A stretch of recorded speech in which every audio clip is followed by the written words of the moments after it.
नमस्कार दोस्तों, स्वागत है आप सभी का RP technical study YouTube channel में। तो दोस्तों, आज की इस वीडियो में अपन बात करेंगे कि एग्जाम में किन किन बातों का ध्यान रखना है, अर्थात जो आपका टेक्निकल हेल्पर का प्री एग्जाम है उसमें किन किन बातों का ध्यान रखना है। तो इस वीडियो में फुल डिटेल में चर्चा करने वाले हैं। तो वीडियो को लाइक कर दीजिए और अपने दोस्तों को भी शेयर कर दीजिए। जिस दोस्त ने भी अभी तक चैनल को सब्सक्राइब नहीं कर रखा है वो सभी दोस्त एक बार चैनल को सब्सक्राइब भी कर लीजिए, साथ ही और नोटिफिकेशन बेल को भी ऑन कर लीजिए। तो चलिए शुरू करते हैं। तो दोस्तों, सबसे पहले बात करते हैं कि परीक्षार्थी के लिए महत्वपूर्ण निर्देश कौन कौन से हैं। तो दोस्तों, सबसे पहले बात करें तो सबसे पहले आपको तिथि, समय व स्थल का ध्यान रखना है। अर्थात जो आपका प्रवेश है उसमें देख लेना है कि तिथि क्या है, समय क्या है, वह स्थल कौन सा है। आपको इसका विशेष ध्यान रखना है। साथ ही आपको जो आपका एडमिट कार्ड है उसके साथ में एक आईडी भी लेकर जाना है। क्या लेके जाना है? एक आईडी लेके जाना है और साथ में फोटो लेकर जाना है, जो कि फोटो इस प्रवेश पत्र पर चिपका कर और वर्तमान में वैध फोटो युक्त एक पहचान पत्र का मूल प्रमाण और उसकी एक फोटोकॉपी साथ में लाना है। अर्थात यह अनिवार्य है। जो आपका आईडी कार्ड होगा उसका एक फोटोकॉपी भी लेकर जाना है, आपको अनिवार्य तौर पर लेकर जाना है।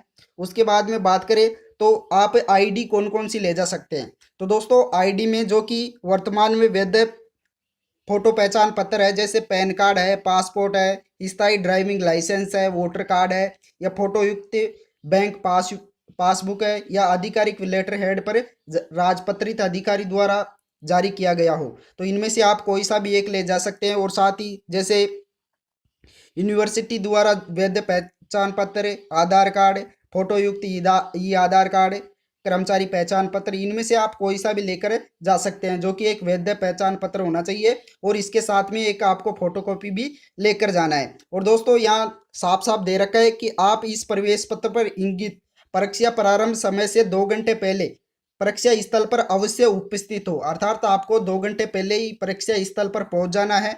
उसके बाद में दे रखा है महत्वपूर्ण, अर्थात इंपॉर्टेंट दे रखा है, जिसमें दे रखा है कि प्रवेश पत्र पर परीक्षार्थी द्वारा लगाया गया फोटो एवं हस्ताक्षर ऑनलाइन आवेदन के समय अपलोड किए गए फोटो एवं हस्ताक्षर से मेल खाने चाहिए। ऐसा न होने पर परीक्षार्थी को परीक्षा में बैठने से वंचित किया जा सकता है। उन परीक्षार्थियों के मामले में जिन्होंने अपना नाम बदल लिया है, यदि वे राजपत्रित अधिसूचना या अन्य अपना विवाह प्रमाण पत्र या शपथ पत्र प्रस्तुत करते हैं तो ही उन्हें अनुमानित किया जाएगा। तो आपको इस बात का विशेष ध्यान रखना है कि जब आपने फॉर्म अप्लाई किया था तो उस समय जो आपने फोटो लगाया था, एक तो वो लेके जाना है और साथ में हस्ताक्षर भी उसी प्रकार के होने चाहिए। अर्थात इसमें कोई भी गड़बड़ी नहीं होनी चाहिए। आपको फोटो भी वही लेके जाना है और साथ में हस्ताक्षर भी वही करना है। तो इस प्रकार से मुख्य तौर से इस बात का ध्यान रखना है। चलिए अब आगे बात करते हैं कि और कौन कौन से पॉइंट है जिसका आपको ध्यान रखना है। तो दोस्तों, आगे दे रखा है परीक्षार्थियों के लिए मुख्य अनुदेश, अर्थात इंपॉर्टेंट दे रखा है, जिसमें दे रखा है प्रवेश पत्र प्रोविजनल है। अर्थात परीक्षार्थी को परीक्षा में बैठने से पूर्व अपनी पात्रता के संबंध में संतुष्ट हो जाना चाहिए। किसी भी परीक्षार्थी को प्रवेश पत्र साथ लाए बिना परीक्षा में बैठने की अनुमति नहीं है। अर्थात आपको एक प्रवेश पत्र साथ में लेके जाना है, जो कि आपका प्रवेश पत्र है। अब उसके बाद में बात करते हैं कि परीक्षार्थियों को भारत सरकार और स्थानीय अधिकारियों द्वारा निर्धारित सामाजिक दूरी और कोविड-19 दिशा निर्देशों का सख्ती से पालन करना चाहिए। क्या करना चाहिए? पालन करना चाहिए। उसके बाद में आपके लिए मुख्य पॉइंट ये है, तीसरा नंबर का है। कौन सा पॉइंट है? 3 नंबर पॉइंट मुख्य तौर से है। तो इसमें क्या क्या दे रखा है? तो दोस्तों, यहाँ दे रखा है परीक्षा के दिन परीक्षा केंद्र पर केवल निम्न सामग्री लानी है। अर्थात आपको कौन कौन सी सामग्री लानी है? तो यहाँ दे रखा है प्रवेश पत्र लेकर जाना है, जिस पर 3.5 सेंटीमीटर गुणा 4.5 सेंटीमीटर साइज का रंगीन फोटो चिपका हो। अर्थात जो आपने जब फॉर्म अप्लाई किया था उस समय जो फोटो लगाया था वह फोटो लेके जाना है एक साथ में, उसी प्रकार का होना चाहिए। और उसके बाद में बात करते हैं पॉइंट नंबर 2 पर। तो नीली स्याही का पारदर्शी बॉल पेन लेके जाना है। क्या लेके जाना है?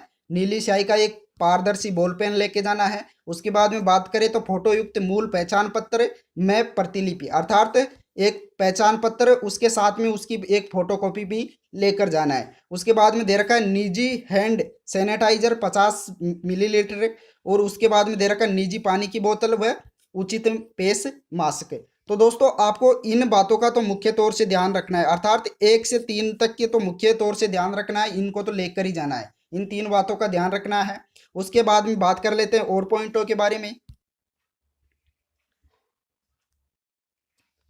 तो दोस्तों उसके बाद में दे रखा है चौथा नंबर का पॉइंट, परीक्षार्थियों को यह सुनिश्चित करना चाहिए कि वे परीक्षा केंद्र पर IRIS स्कैन करवाए और IRIS ऑथोराइजेशन कोड प्राप्त करे। क्या करे? IRIS ऑथोराइजेशन कोड प्राप्त करे। उसके बाद में दे रखा है कि परीक्षा के लिए नियत समय से 2 घंटे पूर्व परीक्षा केंद्र पर आवश्यक रूप से उपस्थित हो जावे, ताकि सुरक्षा जांच एवं पहचान का कार्य समय पर पूर्ण हो सके। तो आपको 2 घंटे पहले ही उपस्थित हो जाना है परीक्षा सेंटर पर।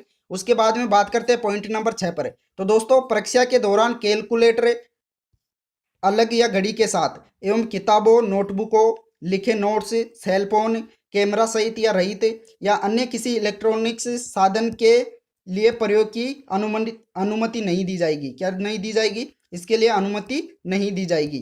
तो इस बातों का आपको मुख्य तौर से ध्यान रखना है। उसके बाद में बात करते हैं तो पॉइंट नंबर 7 पर। तो दोस्तों पुरुष परीक्षार्थी आदि बाँ का shirt, T shirt, kurta, pant, pyjama एवं हवाई चप्पल अर्थात स्लीपर पहनकर आएंगे। क्या करके आएंगे?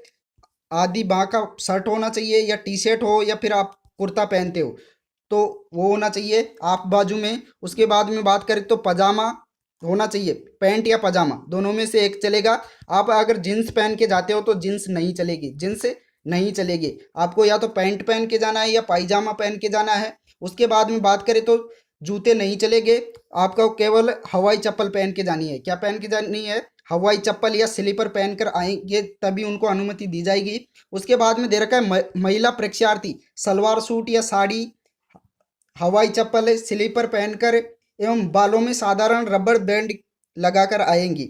उसके बाद में दे रखा है इससे सुरक्षा जांच में सहयोग मिलेगा। साथ ही महिला परीक्षार्थी लाख या कांच की पतली चूड़ियों के अलावा अन्य कोई जेवरात पहनकर नहीं आएगी। तो इन बातों पर आपको मुख्य तौर से ध्यान रखना है। उसके बाद में दे रखा है कि परीक्षार्थी परीक्षा केंद्र में किसी भी प्रकार की घड़ी, धूप का चश्मा, बेल्ट, हैंडबैग, एयरपिन, ताबीज, केप, हैट, स्कार्फ या स्टॉल पहनकर परीक्षा में शामिल नहीं होंगे। तो इन बातों का मुख्य तौर से आपको ध्यान रखना है कि आपको टी शर्ट या पजामा पहनकर टी शर्ट व पजामा पहनकर जाना है, साथ ही आपको चप्पल पहनकर आनी है।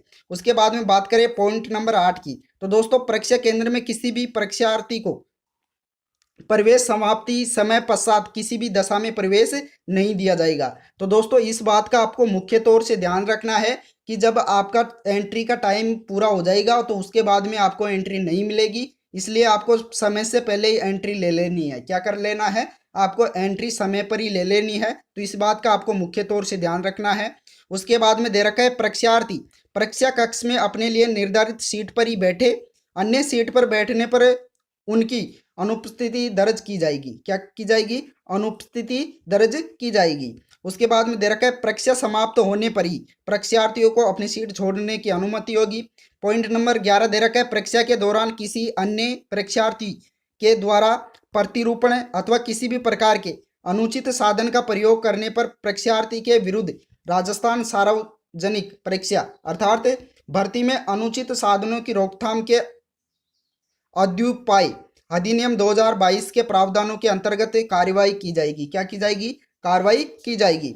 उसके बाद में पॉइंट नंबर 12 दे रखा है निगम के निर्देशों का उल्लंघन करने पर परीक्षार्थी के विरुद्ध उसकी परीक्षा रद्द करने और भविष्य में निगम की किसी भी परीक्षा में बैठने से रोकने की दंडात्मक कार्रवाई की जा सकती है।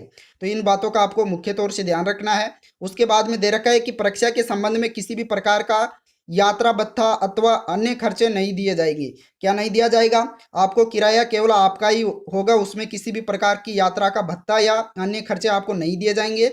आपके खुद के पैसे से आप यात्रा कर पाएंगे।